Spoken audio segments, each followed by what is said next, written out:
Tuhan firman-Mu ajaib, kekal meski gunung menghilang. Tiada huruf yang gagal, tak terpatahkan siasat. Hidup seperti-Mu ya Allah, lebih dari emas. Aku bersaksi kitab-Mu, kitab yang suci. Mendengarkan firman-Mu, hibur hati yang luka. Terangilah langkahku kemanapun ku pergi. Biarkanlah firman-Mu berkuasa atasku. Ubahkanku, bebaskanku, ku mau menyenangkan-Mu. Tuhan firman-Mu ajaib, kami seluruhnya. Ubah dan bebaskan aku, mau menyenangkan-Mu. Salam jumpa para pemirsa terkasih, saya menyambut Anda sekalian dimanapun Anda berada dalam episode terbaru program studi harian kita, Semua Kitab Suci. Kita masih mempelajari kitab Imamat yang adalah kitab ketiga yang ada di dalam Alkitab. Dalam episode hari ini dan episode berikutnya kita akan mempelajari pasal yang ke-23. Pasal 23 berbicara tentang 7 hari raya Tuhan. Ini mungkin pertama kalinya Anda mendengar tentang subjek ini. Anda mungkin tidak memiliki kesempatan untuk memeriksa sebelumnya, jadi tetaplah bersama kami selama episode ini dan dalam episode berikutnya. Dengan kasih karunia Tuhan, kita akan mencoba untuk mempelajari secara menyeluruh 7 hari rayanya Tuhan, musimnya Tuhan, seperti yang disebutkan dalam Imamat 23. Persiapkan Alkitab Anda, ikuti kami selama pelajaran dan catatlah manfaat dari pelajaran ini. Jika Anda memiliki pertanyaan atau permohonan, silakan kirimkan kepada kami dengan kasih karunia Tuhan, kami akan menjawabnya. Sekarang izinkan saya untuk menyambut tamu kehormatan kami di studio, hamba Tuhan Yosef Riyad. Selamat datang Saudara Yosef. Selamat datang Saudara Ian. Juga para hadirin di studio, selamat datang. Saudara Yosef, dengan mencapai pasal 23, kita berada di hadapan subjek yang sangat penting, musimnya Tuhan. Dikatakan musimnya Tuhan. Apa arti ungkapan ini dalam hubungannya dengan Tuhan dan juga umatnya? Tuhan mencintai umatnya. Tuhan ingin umatnya bahagia. Jadi dia memberikan pasal yang hebat ini, yang berbicara tentang 7 musim. Kita tahu bahwa kitab Imamat adalah kitab mendekati pada Tuhan. Banyak yang berpikir bahwa jika mereka mendekat pada Tuhan, sukacita mereka akan berakhir. Akan ada kesedihan karena kita dekat dengan Tuhan. Tapi nyatanya, iblis menggambarkan Tuhan sebagai musuh sukacita. Padahal sebenarnya Tuhan, seperti yang kita baca misalnya dalam Ulangan 16 yang berbicara tentang 3 hari raya utama, 3 musim itu memberitahu kita agar kamu benar-benar sukacita. Seolah dia ingin beritahu kita bahwa Tuhan adalah sumber kebahagiaan sejati yang ingin umatnya bersukacita.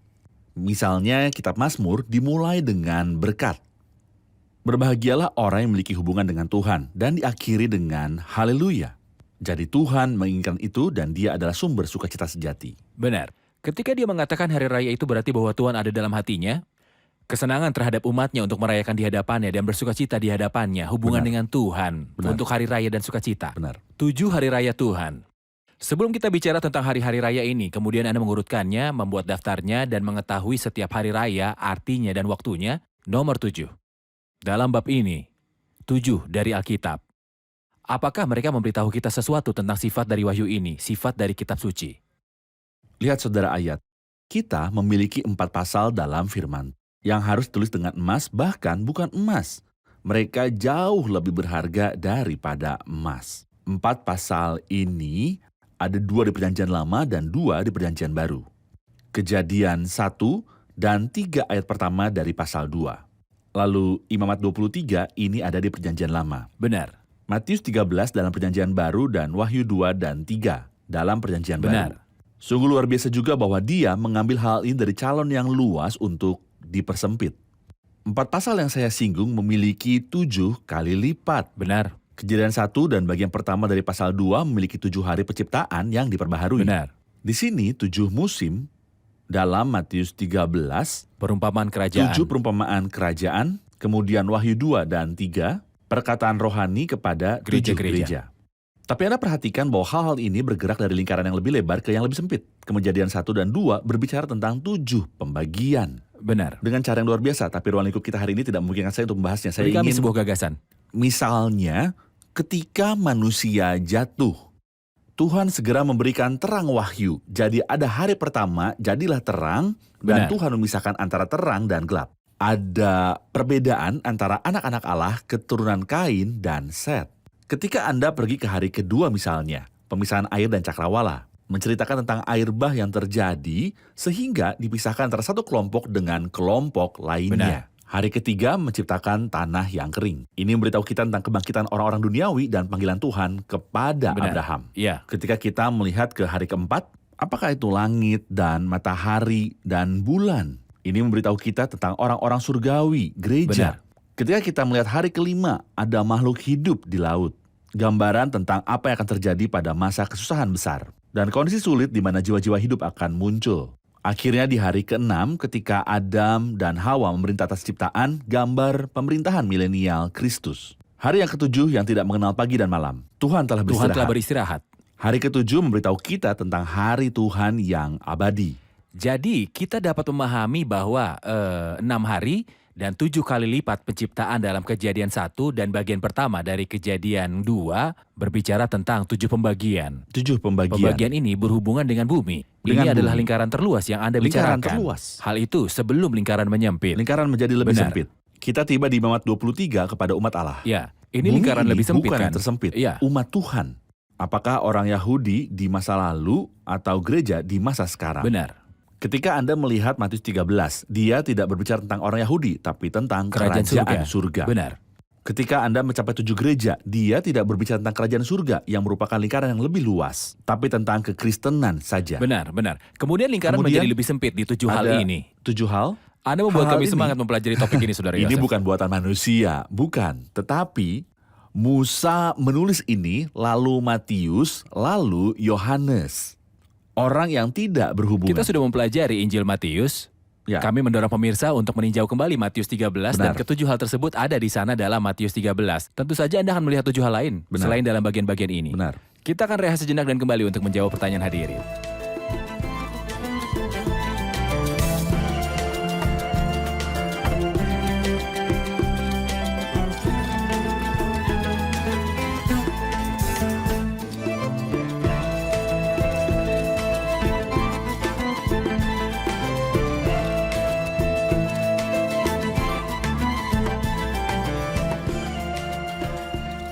Anda menyinggung bahwa ada 7 hari raya. Bisakah Anda mengurutkannya sesuai kalender Ibrani? Ya, pada kenyataannya, bahkan pengaturannya sangat indah. Mereka adalah 4 hari raya dan 3 hari raya. 4 dan 3. 7-nya adalah biasanya 4 ditambah 3. 4 hari raya terhubung dengan bulan pertama. Dan saya tidak mengatakan keempatnya ada di bulan pertama. Tidak. Tapi mereka terhubung ke bulan pertama. Bulan pertama ini yang sebelumnya adalah bulan ke-7. Tapi kapan diubah? Paskah. Dengan Paskah. Bulan ini seharusnya awal bulanmu. Benar. Ini ada di Keluaran pasal 12. Lalu ada 3, jangka waktu yang lama sekitar 4 bulan. Tanpa hari raya karena mereka sibuk dengan tanah mereka. Ya. Mereka sedang menuai. Lalu datanglah 3 hari raya di bulan ke-7 yang berturut-turut. Ya, Bulan ke-7, hari pertama dalam sebulan. Ini adalah tiupan trompet, hari ke-10. penebusan dosa. Ini adalah penebusan dosa. Hari ke-15 bulan ini adalah hari raya Pondok Daun. Mari kita kembali ke 4 yang pertama. Hari raya pertama adalah Paskah. Benar. Ini pada tanggal ke-14 bulan ini. Benar. Dan terkaitnya adalah Roti tak beragi. roti tak beragi selama 7 hari. Perhatikan bahwa ada hari raya 1 hari dan hari raya 7 Benar. hari. Hari raya 1 hari merupakan peristiwa penting. Benar. Sementara hari raya 7 hari adalah tentang keadaan. Mereka memberitahu kita tentang suatu keadaan atau akibat dari peristiwa yang terjadi. Paskah adalah 1 hari. Paskah adalah 1 hari dan 14. roti tidak beragi selama 7 hari. Iya. Mengapa? Karena Paskah melambangkan salib. Iya. Kristus Paskah kita telah dikorbankan untuk kita. Tapi roti tidak beragi melambangkan sepanjang masa kehidupan. Sebagai hasil dari kematian Kristus, bukannya aku misahkan dari dosa dan kejahatan untuk Benar. hari raya. Bukan dengan ragi yang lama, bukan pula dengan ragi keburukan dan kejahatan, tapi dengan roti yang tidak Benar. beragi, yaitu kemurnian dan kebenaran. Setelah itu, hari pertama setelah Sabat, Ya, setelah Paskah. Saya tidak tahu hari apa di bulan ini karena setiap tahun hari ini Benar. akan berbeda. Ya. Hari setelah Sabat setelah Paskah yaitu pada tanggal ke-14 adalah hari raya buah Buah sulung. sulung. yang mewakili kebangkitan Kristus. Kristus telah bangkit dari antara orang mati sebagai yang sulung dari mereka yang telah meninggal. Pada hari itu setelah Sabat. Jadi Pada hari hari Minggu, setelah hari Sabat, pertama Minggu. dalam seminggu. Kemudian lagi hari raya Minggu, Anda akan menghitung 7 minggu. Dan hari ke-50 itu juga akan menjadi hari Sabat berikutnya. Ya, Hari berikutnya ke hari Sabat memberitahu kita tentang Pentakosta, di mana Roh Kudus datang melahirkan gereja. ini adalah 4 sampai sekarang. Jadi kita tahu tentang Paskah dan roti tidak beragi, buah sulung dan hari Minggu. Ya, dan saya berbicara tentang 3 hari raya, yaitu trompet pada 1/7. Penebusan dalam bulan ke-7, Bulan ke-7 hari ke-10. ke-10. Dan tabernakel di hari ke-15. Benar, terima kasih. Setelah urutan ini saya akan baca beberapa ayat kemudian kembali pada Anda dengan sebuah pertanyaan. Lanjutkan. Tuhan berfirman kepada Musa, berbicaralah kepada orang Israel dan katakan kepada mereka, hari-hari raya yang ditetapkan Tuhan yang harus kamu maklumkan sebagai waktu pertemuan kudus, waktu perayaan yang kutetapkan adalah 6 hari lamanya boleh dilakukan pekerjaan, tetapi pada hari ke-7 haruslah ada Sabat, hari perhentian penuh, yakni hari pertemuan kudus. Janganlah kamu melakukan sesuatu pekerjaan, itulah Sabat bagi Tuhan, di segala tempat kediamanmu. Sebelum kita pergi ke 7 hari raya, Ya. di sini saya ingin berhenti pada topik hari Sabat. Ya. Apa yang ingin Tuhan katakan melalui 3 ayat ini? Tentu saja jelas bahwa hari Sabat tidak termasuk dalam 7 hari raya. Karena dia berkata dalam ayat 4, inilah hari-hari yang ditetapkan Tuhan. Jadi seolah apa yang didahulukan bukan dari hari raya Tuhan. Juga sebelum saya menjawab pertanyaan itu, saya akan mengatakan bahwa dan Tuhan berfirman pada Musa disebutkan dalam pasal ini sebanyak 5 kali. Ya, Dan kata hari-hari raya Tuhan disebutkan 5 kali. Jika kita tahu arti angka 5, rasa heran bisa ditenangkan. apa arti angka 5? Arti dari angka 5, 5 sama dengan 4 ditambah 1. Ini jelas. Tuhan dengan penciptaan. Tuhan dengan ciptaan tepatnya. 4 adalah jumlah ciptaan dan 1 adalah angka Tuhan, Immanuel. Benar. Jadi Immanuel, Tuhan beserta kita. Dan ketika Tuhan bersama kita, kemudian hari raya dimulai, musim dimulai, kegembiraan dimulai. Jadi 5 kali Tuhan berbicara dan 5 kali hari raya Tuhan ini disebutkan. 5 kali mereka berbicara tentang Tuhan dengan umatnya. Benar. Tapi Sabat berbeda dari hari raya. Sebenarnya ada penjelasan penting, seolah-olah hari Sabat adalah tujuan proyek. Tuhan punya beristirahat. proyek. Jadi apa yang ingin dia lakukan? Dia ingin buat hari Sabat. Apa itu Sabat? Istirahat. Tuhan ingin istirahat dengan manusia. Inilah tujuannya.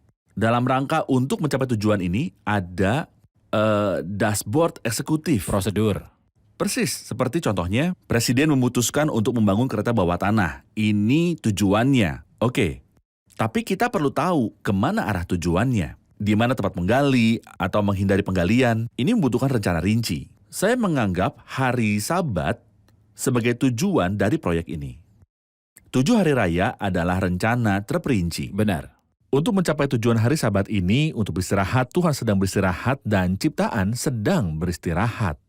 Ada 7 hari raya yang mewakili 7 tahapan yang berbeda. Tuhan mencapai tujuan dalam pikirannya sejak awal. Benar. Arti kata peristirahatan Tuhan dan kami tegaskan berkali-kali bukanlah karena Tuhan lelah.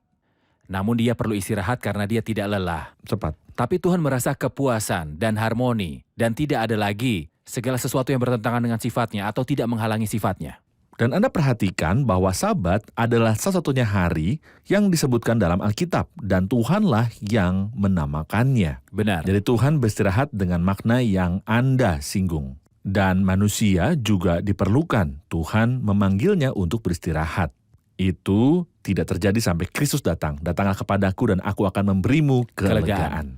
Anak manusia adalah Tuhan atas hari Sabat. Benar. Saya akan melanjutkan ke bagian kedua mulai dari ayat 4 sampai ayat yang ke-8. Ya. Inilah hari-hari raya yang ditetapkan Tuhan, hari-hari pertemuan kudus yang harus kamu maklumkan masing-masing pada waktu yang tetap.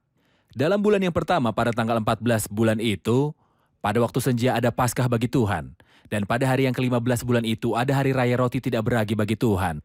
7 hari lamanya kamu harus makan roti tak beragi. Pada hari yang pertama kamu harus mengadakan pertemuan kudus. Janganlah kamu melakukan sesuatu pekerjaan berat. Kamu harus mempersembahkan korban api-apian kepada Tuhan 7 hari lamanya. Pada hari yang ke-7 haruslah ada pertemuan kudus. Janganlah kamu melakukan suatu pekerjaan berat. Ayat-ayat ini memberitahu tentang 2 hari raya pertama. Yang pertama adalah Paskah dan yang kedua adalah roti tak beragi. Anda mengatakan Paskah adalah 1 hari dan roti tak beragi. Benar. Sebuah keadaan dari 7 hari. Apa maksud dari itu semua? Paskah kita tidak akan menafsirkannya sendiri, tetapi maknanya disebutkan dalam 1 Korintus pasal 5. Sebab anak domba Paskah kita juga telah disembelih, yaitu Kristus. Karena itu marilah kita berpesta.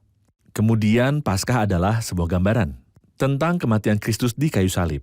Dan Anda akan terkejut dan kagum bahwa ketika Kristus dikorbankan, itu adalah pada hari Paskah. Jadi imam besar jahat yang mengatakan Bukan selama hari tidak, raya. bukan saat hari raya. Biarkanlah berlalu, maka kita akan bertindak melawan dia. Tapi dia berkata, kamu tahu bahwa 2 hari lagi akan dirayakan Paskah, maka anak manusia akan diserahkan untuk disalibkan. Keputusan siapa yang harus dicapai? Saya pikir ada pertanyaan naif ketika saya bertanya, apakah keputusan Tuhan atau keputusan manusia akan tercapai? Tentu saja keputusan Tuhan. Apakah ini yang terjadi? Tentu saja. Benar. Kristus disalibkan pada hari Paskah. Dan orang-orang jahat tidak mau masuk ke preterium supaya mereka tidak dicemarkan, tapi agar mereka dapat makan Paskah. Sedangkan Paskah yang sebenarnya adalah dipakukan di kayu salib. Tentu jika ada pemirsa yang ingin tahu lebih banyak tentang Paskah, Anda dapat meninjau episode Keluaran 12 yang kami sajikan sebelumnya. Episode itu ada di YouTube.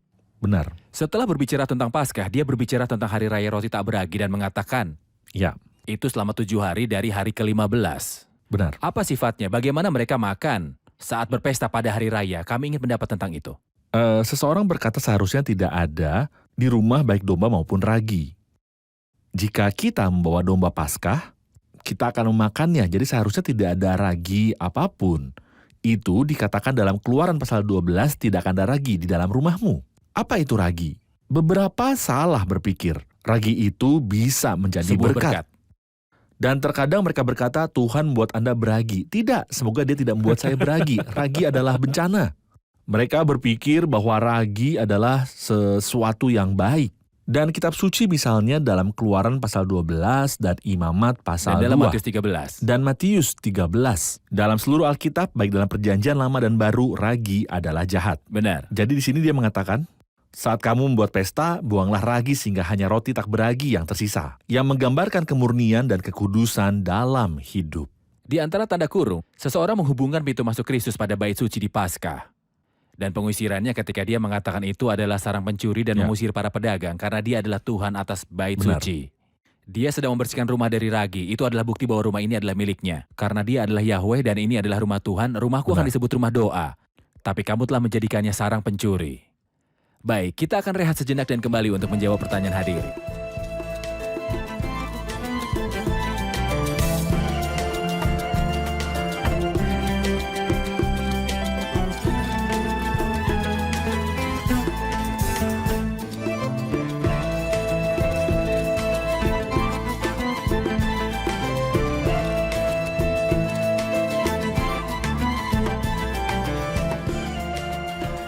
Ayat 10, apabila kamu sampai ke negeri yang akan kuberikan kepadamu dan kamu menuai hasilnya, mengapa dikatakan tidak pada hari raya roti tidak beragi tetapi hanya pada hari raya buah sulung?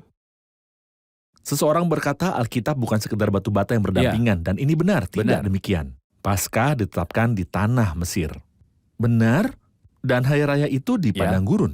Tapi apakah benar untuk merayakan buah sulung di Mesir atau di padang gurun? Mereka harus menanam di mana? Di mana mereka akan menanam di padang gurun? Atau di mana mereka menanam di Mesir? Mereka bekerja di lumpur. Benar. Dalam batu bata dan kerja keras mereka masuk. Jadi hal ini tidak berhasil di Mesir atau di padang gurun. Bahkan tidak di tanah Kanaan, kecuali setelah memiliki tanah itu. Dan menjadi milik mereka. Benar. Jadi mereka harus lebih dulu memasuki negeri itu dan benar-benar memilikinya. Ini adalah panen dari tanah baru. Karena ini adalah panen dari tanah baru. Ini adalah makna literal, sedangkan makna spiritual lebih indah.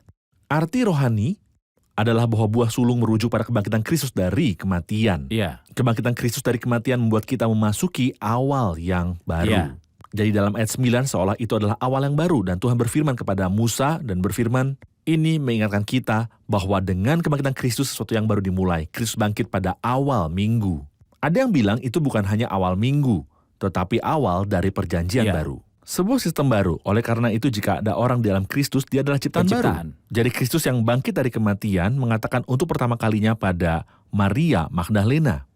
Atau kepada siapapun, pergilah kepada saudara-saudaraku. Dan katakanlah kepada mereka bahwa sekarang aku akan pergi kepada Bapakku dan Bapamu, kepada Allahku dan Allahmu. Karena Kristus bangkit dari kematian bukan untuk melanjutkan sistem lama, tetapi Benar. untuk memperkenalkan sesuatu sepenuhnya baru. Kemudian hari raya ini berbicara tentang Kristus yang telah bangkit. Benar. Saya akan membaca beberapa ayat kemudian akan meminta komentar Anda.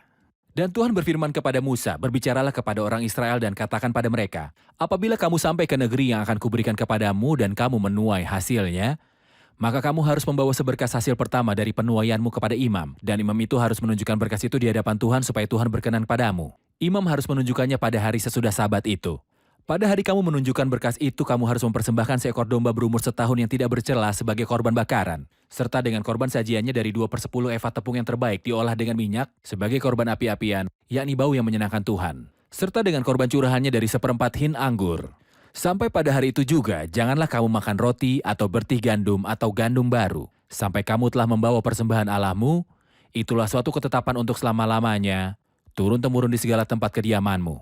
Berkas, buah sulung, dan melambaikannya di hadapan Tuhan. Anda mengatakan perkataan tentang kebangkitan Kristus. Berkas itu sendiri adalah Kristus, dan dia dipersembahkan kepada Tuhan, atau dia sedang berbicara tentang sesuatu yang lain selain Kristus. Beberapa memahami berkasnya, bukan hanya benih gandum yang diletakkan di tanah dan mati, karena dia berkata ketika mati itu menghasilkan banyak biji-bijian. Beberapa orang melihat pada berkas buah sulung. Solusi untuk masalah yang kita tidak tahu solusinya yang ada di Matius pasal 27. Apa masalah yang membingungkan beberapa orang? Tetapi di sini kita menemukan solusinya, bahwa banyak orang-orang kudus yang telah meninggal dibangkitkan. Mereka keluar dari kuburan setelah kebangkitan Kristus dari kematian. Benar. Kemudian kita diberitahu dan menampakkan diri Terlalu kepada banyak orang. Dia tidak mengatakannya dan banyak yang telah melihat mereka. Kita memperhatikan kata-kata dalam Alkitab. Ada perbedaan antara banyak yang melihat mereka, jadi mereka seperti kita. Dan mereka muncul kepada banyak orang sehingga mereka memiliki kemampuan untuk muncul dan menghilang. Itu berarti tubuh kebangkitan. Benar. Seolah mereka bangkit dengan tubuh kebangkitan. Tidak, ada masalah lain juga. Kristus berkata kepada Magdalena, janganlah kau memegang aku belum naik kepada Bapakku. Kemudian setelah beberapa saat, dia bertemu dengan 2 wanita dalam Matius pasal 28, dan mereka datang dan memegang kakinya. Mengapa di sini tidak menyentuh saya dan di sana mereka memegang kakinya? Karena dia naik surga dan turun. Apa yang dia lakukan ketika dia naik surga? Dia mengunjukkan berkas buah sulung. Tepatnya dia mengambil berkas itu untuk mengunjuknya. Dia membawa orang-orang kudus yang bangkit dan mengangkat mereka ke surga dan mengunjukkan mereka di hadapan Tuhan. Kemudian dia datang untuk melanjutkan pelayanan kasihnya dengan murid-muridnya yang berduka, untuk meneguhkan iman mereka dan menguatkan mereka dan mempersiapkan mereka untuk situasi baru setelah kenaikannya ke surga. Saudara Yosef, ini sangat penting. Anda menghubungkan bagian-bagian dari Alkitab dengan yang lain. Matius 17 dan 28 yang penuh teka-teki.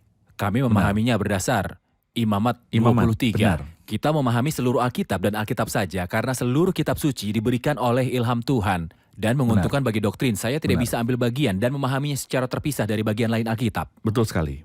Saya ingin komentar terakhir tentang Hari Raya Mingguan, dan episode berikutnya kita akan mulai dengan berbicara tentang Hari Raya Minggu secara rinci. Sekarang mohon beri gambaran tentang Hari Raya Minggu secara umum seperti yang disebutkan, mulai dari ayat 15. Seperti yang kita katakan, Hari Raya ini terhubung ke Hari Raya pertama, yaitu pada bulan pertama, suatu hubungan. Untuk hari setelah Sabat, setelah Paskah. Di mana Kristus bangkit dan Kristus memang bangkit pada hari ketiga dan setelah Sabat. Hari pertama setelah Sabat, setelah Paskah. Keagungan Alkitab dan keakuratan Alkitab mengendalikan waktu dan musim yang telah ditetapkan Bapa dalam otoritasnya sendiri, dan jika Tuhan tidak memiliki otoritas atas waktu dan musim, siapa yang akan memilikinya? Benar. Maka Anda menghitung 7 minggu untuk mencapai hari ke-50. Alkitab memberitahu kita tentang hari ke-50 ketika hari Pentakosta telah tiba, mereka semua sepakat. Dalam Kisah Para Rasul 2, kemudian Roh Kudus turun ke atas mereka semua. Dan ini terbukti kepada mereka melalui karunia bahasa roh. Maka dia datang dan gereja dibentuk. Berarti hari lahir gereja adalah Pentakosta. Jadi kita diberitahu di sini kata-kata indah ini. Kamu harus mempersembahkan korban sajian yang baru kepada Tuhan. Ayat 16, mengapa mempersembahkan korban sajian yang baru? Gereja tidak ada di sana. Karena gereja adalah sesuatu yang sama sekali baru. Yang pada zaman angkatan-angkatan dahulu tidak diberitakan kepada anak manusia, tapi yang sekarang dinyatakan di dalam roh kepada rasul-rasul dan nabi-nabi yang kudus. Jadi ada sajian baru. Setelah itu dia berkata, dari tempat tinggalmu, dan ini membawa kita ke Kisah Para Rasul 2. Setelah itu dia mengatakan 2 roti, menakjubkan. Mengapa 2 roti? Karena gereja dibentuk dari orang Yahudi dan bukan Yahudi. Betapa indahnya firman Tuhan. Kata-kata yang luar biasa. Kita akan lanjut pada episode berikutnya. Puji Tuhan, bersemangat untuk berbicara lebih detail tentang Hari Raya Minggu dan sisa-sisa Hari Raya lainnya. Dan kita akan memiliki gambaran lengkap tentang 7 Hari Raya Tuhan. Amin. Kita sudah di akhir episode. Terima kasih Saudara Yosef. Mari rangkum bersama para hadirin. Apa yang telah Anda pelajari? Kita tahu dari Imamat 23 bahwa hari raya Tuhan ada 7, ada 4 yang terhubung ke bulan pertama, dan yang 3 yang terhubung ke 7. 4 yang bulan pertama adalah Paskah, roti tidak beragi, buah sulung, dan mingguan. 3 yang berhubungan dengan bulan ke-7, peniupan sangkakala, pendamaian, dan tabernakel. Hari raya tidak beragi adalah hari raya yang kedua. Itu mengacu pada kekudusan, dan itu pada bulan pertama di hari ke-15 selama 7 hari. Ini berbicara tentang kekudusan dan pemisahan dari kejahatan dan dosa. Kita memahami hari raya Tuhan berarti bahwa Allah mengasihi umatnya. Dia suka mereka bersuka cita, bukan seperti yang disarankan iblis kepada orang berdosa. Bahwa ketika datang kepada Tuhan, manusia tidak akan bersuka cita, sebaliknya tujuan Allah bagi manusia adalah untuk bersuka cita. Karena dia sumber sukacita sejati. Benar. Terima kasih, Tuhan memberkati. Terima kasih Saudara Tuhan Yosef. berkati Anda. Pemirsa terkasih, dalam episode hari ini kita dihadapkan pada kebenaran doktrinal yang sangat penting. Bahwa ada dalam hati Allah sebuah visi dan tujuan dari hari Sabat. Karena Sabat berarti istirahat. Istirahat berarti istirahat Tuhan, bukan berarti Tuhan lelah dan butuh istirahat, tentu tidak. Tetapi Tuhan mencapai keadaan kepuasan dan harmoni ketika Dia melihat semuanya sesuai dengan sifatnya dan kehendaknya. Jadi ada beberapa prosedur yang seharusnya Dia lakukan secara berurutan untuk mendapatkan ciptaan keharmoni ini. Dasar dari prosedur ini adalah Paskah, karya Kristus di kayu salib. Karena karya Kristus di kayu salib adalah batu penjuru untuk mencapai perhentian Tuhan. Kristus datang ke dunia ini dan menyatakan dirinya dengan perkataan ini, anak manusia adalah Tuhan atas hari Sabat. Dia berbicara tentang istirahat dan memanggil banyak orang dengan mengatakan, datanglah kepadaku, kamu semua yang letih lesu dan berbeban berat, dan aku akan memberikan kelegaan padamu. Yang saya ingin katakan kepada diri Anda dan saya sendiri, tidak ada perhentian jauh dari Kristus. Tidak ada perhentian jauh dari penebusan Kristus. Tidak ada perhentian jauh dari salib Kristus. Ketika kita datang dengan beban dan pelanggaran kita, dan temukan bahwa Kristus ada di sana, di kayu salib, memikul pelanggaran dan kesalahan kami, kita menundukkan kepala dan bersandar pada karya penebusannya di kayu salib. Kamu yang berusaha mencapai kebenaran, beristirahatlah. Karena penebus telah menyelesaikannya. Beristirahatlah melalui karya Kristus di kayu salib. Jadi Anda masuk ke dalam perhentian Tuhan dan masuk kepada hari Sabat. Pemirsa terkasih, sampai jumpa di episode selanjutnya. Tuhan menyertai.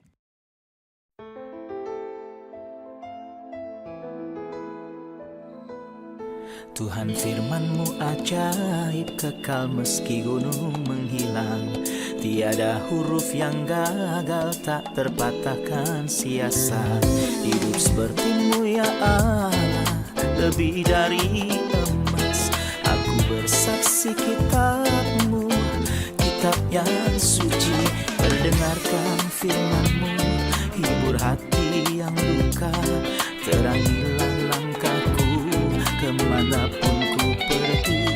Biarkanlah firman-Mu berkuasa atasku. Ubahkanku, bebaskanku, ku mau menyenangkan-Mu.